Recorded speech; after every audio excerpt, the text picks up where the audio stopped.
Alright, chaps and chapesses, this is the Retrotech 120p challenge. We're playing Clash Road, a cycle 'em up. So if you want to join in the Retrotech 20p challenge, basically just pop on to the Facebook group. The link will be down below. You can then have as many practice goes as you want, but as soon as you press record, that's your recorded run. You can use 2 credits, so your initial one and then the one that will see you continue. And then once your second credit is gone, once you're kaput, once you're on your arse on the bloody asphalt, then basically you have to upload that, then put it on the Facebook group, and you'll then get an entry into the next week's one where your game might come up, because there's a spinny wheel, and basically you choose a game and it goes on a spinny wheel and your one might come up. So that's a Retrotech thing explained. It's always important that we do that. Now we're talking about Clash Road, because that's what your eyes are looking at, and I consider it a survivor map, because I don't think it's a beat 'em up, I don't think it's a racer. I think it's more you have to just get to the end. Hopefully you don't end up on your bum and you get attacked by these Zangief looking fellas and their chums on their bikes. And you have to obviously jump over things and collect power-ups. It's by Woodplace. It was distributed by tightest, and it's the only game I know where you can get a bird on your head. So yeah, you get a bird land on your head, you can run over buxom joggers, you can collect letters, and yeah, basically just survive. If you get knocked off your bike, your calorie counter there, which is your energy bar, will reduce dramatically. So yeah, that's the game sort of wrapped up in a nutshell. There's not much to it more than that. It reminds me a lot of roller games on the NES, or lesser so DJ Boy. It's less about the beating people up, it's less about the actual racing, it's just basically get to the end, and that's what I've done there. Right, yeah, so it was made by Woodplace, distributed by tightest. There was no home versions at all, and that's all I've really got to say about it. It's pretty good fun, it's different, it's good to choose a different game once in a while. You know, there's a lot of platform shooters, there's a lot of fighting games. It's nice to just mix it up. And I know we had a really crap rugby game. Well, I think weirdly people enjoyed it, even though it made no sense last week. But let's go on to the general facts, because there's not a tremendous amount of time being spent on this game this week. So we're going to talk obviously about cycling. And I'm going to tell you first up about a special toy you can get for your cycle, which is made by erotic webcam website Cam Soda, and they teamed up with fellow purveyors Lovents to create the O-Seat. Now the O-Seat, what that is, as I turn a page very audibly and very unprofessionally, is something that comes in 3 colours, soda pink, soda blue and grey. The blur breeds O-Seat wearers. O-Seat rewards riders for reaching their peak performance with a climax. Yeah.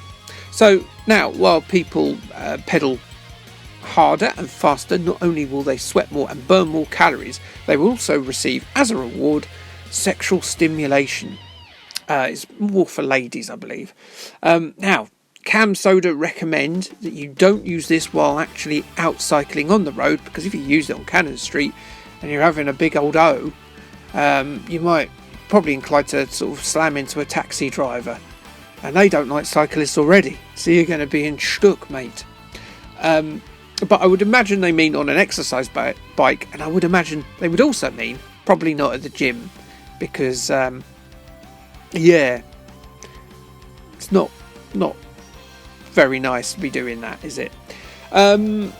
So the other one is more, the other 2 facts I've got are more sexual health related. So Phil Burt, who's a head physio at British Cycling, has warned women that their version of saddle soreness, which is an enlarged labia, can be caused by using too narrow a seat.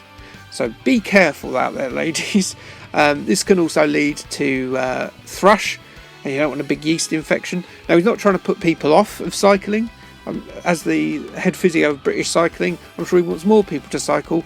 So I think what he's just trying to say is that be careful out there and go and see the doctor if you bash up your flaps. Yeah. And then there's a male version of this as well, because men need to look after their bits as well.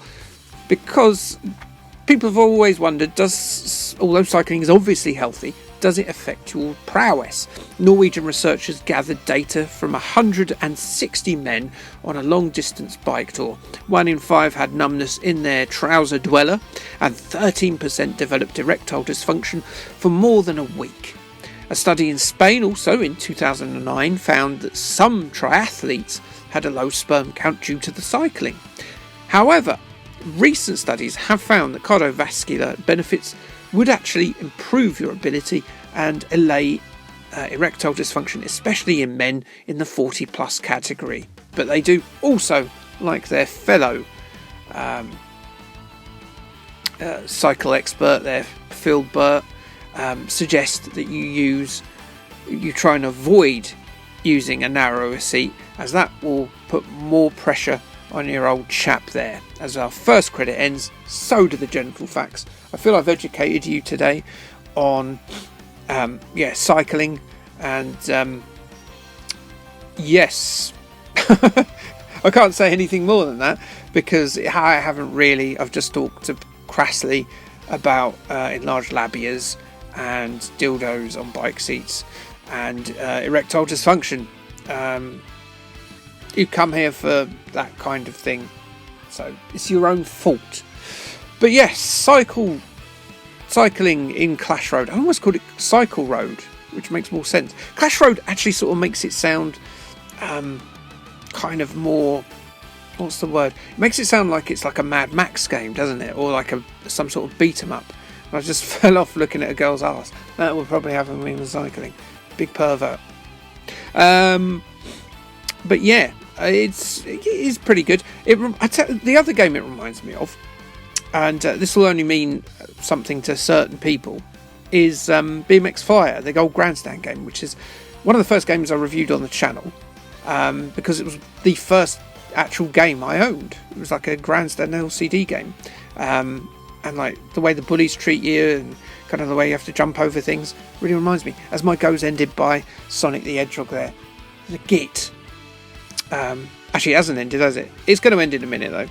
Sorry, Sonic. Oh, yeah, it does. Yeah, I get killed by Sonic twice. It's revenge because I think Mario's better. Sorry, Mega Drive owners. I had both. I had Mega Drive and a Super Nintendo, and I can tell you that Super Mario World was better than Sonic. Sorry. Well, in my opinion. Only my opinion. Anyway, my go's over. So stay tuned to the channel this week, because we've got a whopper coming up. Speaking of enlarged meats, enlarged flappy meats, we've got blooming Whoppers, haven't we? Burger King, an old game that came out only in Spain, and it's the first of those games that Burger King released to promote something, so that's quite exciting, isn't it? Which came out in 1987, a good 20 years before the Xbox ones. Anyway, stop waffling, I'll let you get on with your week, watch the other videos from the other people competing, and take part yourself, because that's fun, and you too will escape erectile dysfunction.